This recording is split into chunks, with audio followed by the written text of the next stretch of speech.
Hello YouTube, this is Jeff with Truck-n-Trailer, your capital for box truck sales, service, and secure truck parking. Today, we're taking a look at another 2019 ISUZU NRR. It has a power plant of a 5.2 liter turbo diesel engine with only 104,000 miles. Back here in the business section, we have an aluminum constructed cargo box by the Brown Corporation. It measures 18 foot long, 96 inches wide, and 96 inches high. That 96 inch height is a hard to find specification.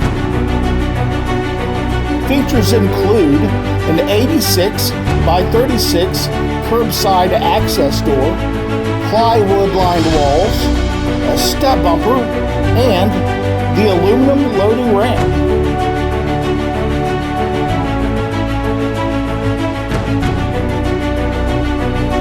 Moving forward, this cab interior will seat up to 7.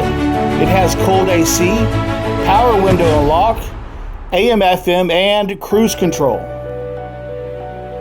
This ISUZU has been serviced and inspected and is ready to go here in our shop. Now keep in mind, we do offer competitive financing, nationwide warranty, and coast-to-coast delivery. If you found this content helpful, please hit that like and subscribe to help us grow our channel. Thanks for watching, and we will see you soon.